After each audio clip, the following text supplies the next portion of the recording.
Welcome to Working Together, training on the Ontario Human Rights Code and the Accessibility for Ontarians with Disabilities Act.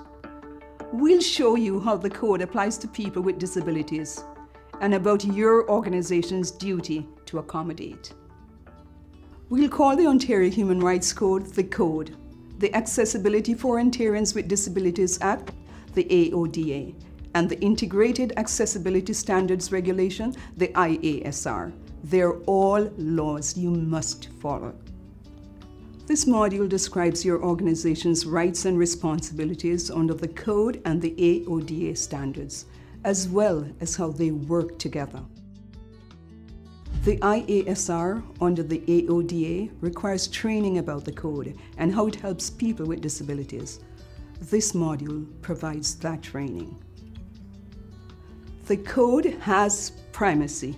This means that Ontario laws, with a few exceptions, have to follow the code. Its goal is to provide for equal rights so as to create a climate of respect where everyone feels part of the community and can contribute fully.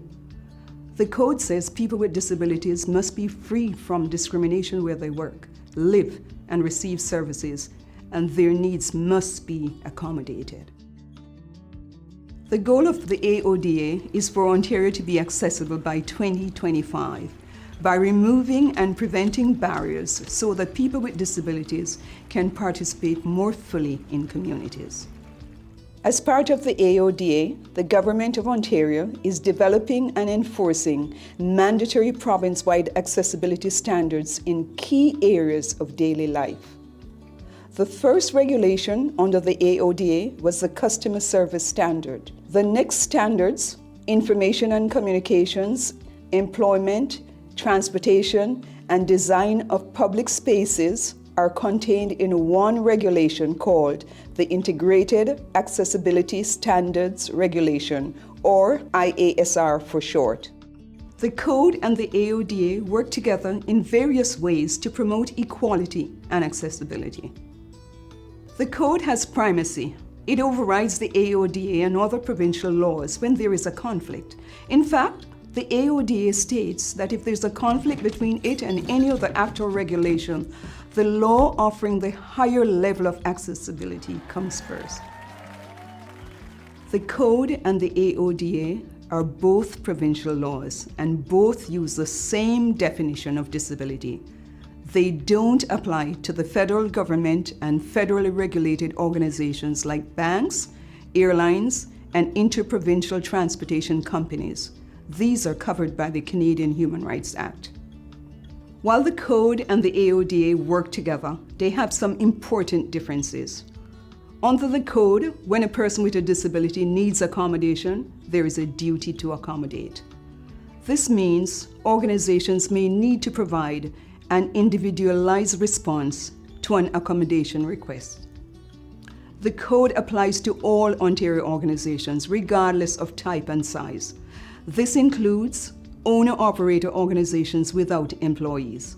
It also covers volunteers and unpaid workers. The AODA sets accessibility standards that organizations must meet.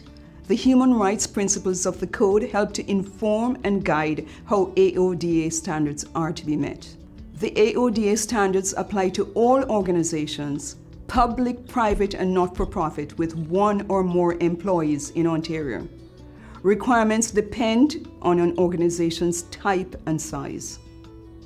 The AODA standards don't limit or replace the requirements of the code or any other law. Meeting AODA standards doesn't guarantee that an organization has met code requirements or that the organization won't receive human rights complaints, but it may lower the risk of complaints.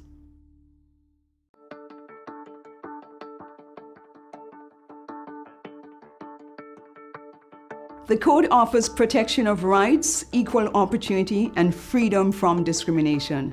It applies to jobs, housing, and services, and states that employers, landlords, and service providers must accommodate people with disabilities to the point of undue hardship. Employers must accommodate employees when they cannot perform all of the duties of the job because of their disabilities. For example, suppose an employee with low vision has a job requiring her to work on a computer. Accommodating her needs might include supplying appropriate computer technology. Accommodation means not denying people jobs or services in the first place if they can be accommodated to the point of undue hardship. Changes may be required to an organization's policies and practices or staff training so that discrimination doesn't recur.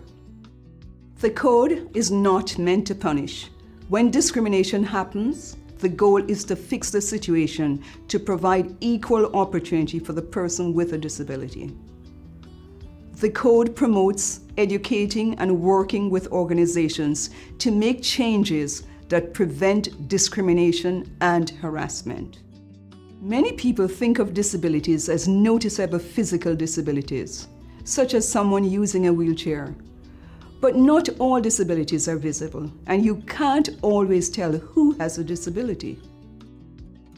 In the code, disabilities can include physical limitations, mental health, cognitive or intellectual development, learning, hearing, or vision. They also can include epilepsy, substance addictions, environmental sensitivities, and workplace injuries. The code protects people from discrimination and harassment because of past, present, or perceived disabilities. Disability itself is not a barrier, but barriers exist that can exclude people with disabilities. These include physical barriers, information and communication barriers, systemic barriers, or attitudinal barriers. Barriers to accessibility prevent people with disabilities from fully taking part in the social and economic life of our communities. Physical barriers include things like providing steps, but no ramps or elevators. Information and communication barriers can make it difficult for people to receive or give information, such as using unclear language or print that's too small. Systemic barriers can result from stereotypes or established practices, such as inflexible work hours that don't coordinate with paratransit bus schedules. And attitude can be the biggest barrier. Ableism is a tendency to see people with disabilities as less worthy, underestimating their potential, or excluding them from decisions that affect them. Organizations should try to identify and remove barriers before problems arise, instead of waiting to answer individual accommodation requests or complaints. You can also avoid creating barriers altogether through inclusive planning and design. For example, when setting up a new website, design it for people who have sight and hearing disabilities.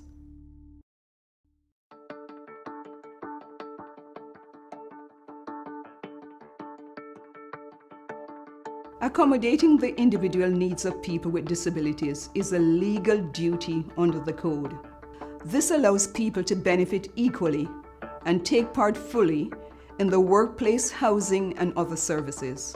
The most appropriate accommodation is the one that best meets the individual needs of the person with a disability. You're only exempt if it would cause undue hardship, a very high test. There is no set formula for accommodation. Some accommodations can benefit many people, but what works for one person may not work for others. You must consider individual needs each time a person asks to be accommodated. Many accommodations can be made easily and inexpensively, but if it's not possible to put the best solution in place, or if doing so results in undue hardship, you still have the duty to take the next best steps. Examples of accommodation include providing printed material in alternative formats, such as electronic files, large print, or braille. Providing sign language interpreters or real-time captioning for people who are deaf or hard of hearing. Offering flexible work hours or break times.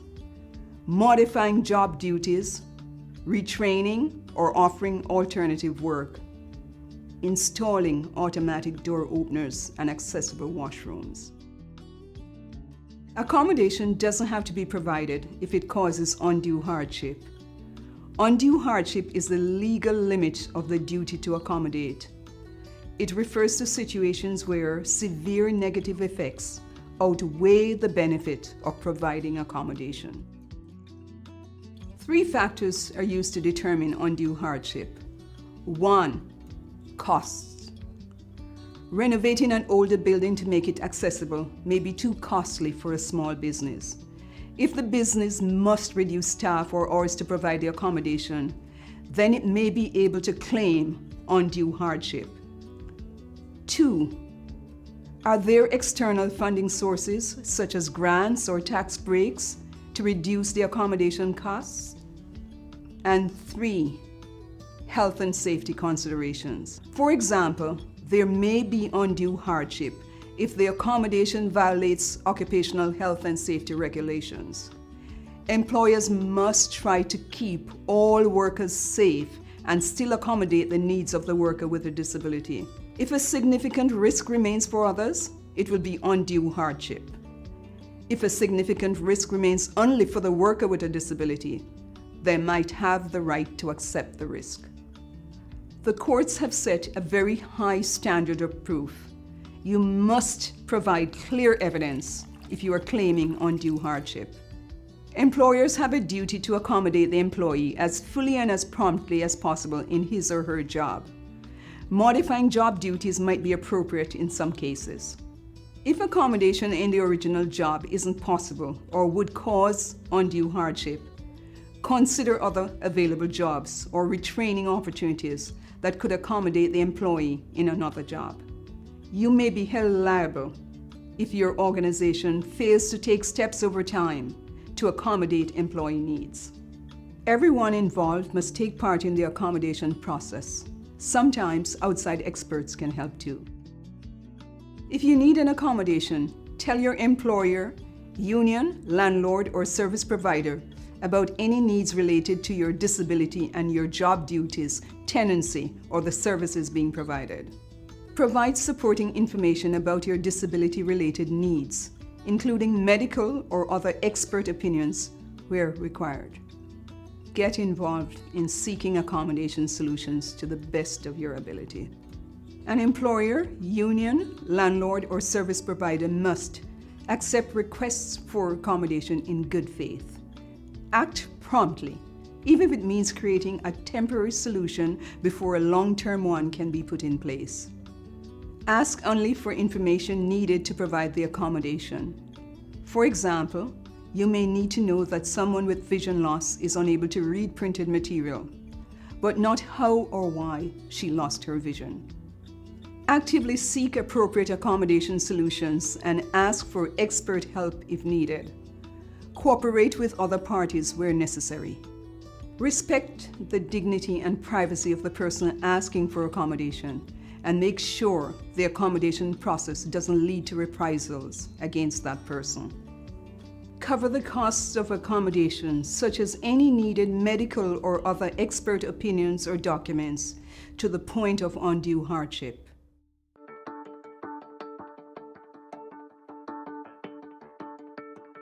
Organizations should follow human rights principles and code obligations when implementing the AODA standards. Keep these points in mind. Don't create new barriers. Don't make changes to facilities, services, goods, technology, or procedures that reinforce or create new barriers. Design inclusively. Make choices that work for as many people as possible, especially those with disabilities, while meeting individual needs. Favor integration over segregation. Usually, the best accommodations allow people with disabilities to participate in similar ways with everyone else. Equal outcomes sometimes require different treatment. Different or separate accommodations may be necessary to help people do their jobs or access services. Involve those who need accommodations in exploring solutions. They often know what works best for them. Make sure the process and solutions meet the individual's needs and promote privacy, dignity, and respect. And spread out accessibility costs. People with disabilities should not face extra costs for accommodations they need to do their job or to receive a service. Accessibility should be factored in as part of the overall cost of doing business. The Code and AODA accessibility standards are laws that work together to promote equality and accessibility in Ontario. Under the Code, employers must consider disability-related accommodation requests and provide timely accommodation from recruiting and hiring through to retirement or dismissal. The employment standard of the Integrated Accessibility Standards Regulation builds on these requirements. Organizations must set up processes to address employee accommodation needs at all stages of their employment. Except for small organizations, employers must have a written process to document an employee's accommodation needs in an individual accommodation plan. This important step helps ensure that all the necessary people are involved, the right steps are taken, and the best possible solutions are considered and put in place. The Information and Communication Standard, the Transportation Standard, and the Design of Public Spaces Standard of the IASR also complement the Code's duty to accommodate requirement. As you implement the accessibility standards, please keep in mind the Code principles and requirements you've learned in this training. Understanding and applying human rights principles may help avoid potential human rights complaints and litigation. Ontario has 3 organizations in the human rights system: the Ontario Human Rights Commission, the Human Rights Tribunal of Ontario, and the Human Rights Legal Support Centre. The Human Rights Commission provides policies, guidelines, and other information on code grounds, including disability and the duty to accommodate. The Human Rights Tribunal hears discrimination claims, code applications on any code ground. This includes claims from individuals who believe an organization or person has failed to accommodate disability-related needs. The Human Rights Legal Support Centre helps people through the human rights process, such as completing an application or claim to the tribunal. Individuals cannot file accessibility complaints under the AODA, but in cases of non-compliance, the Directorate can enforce standards through mechanisms set under the law. Meanwhile, the Accessibility Directorate works with organizations having trouble meeting the standards in order to bring them into compliance.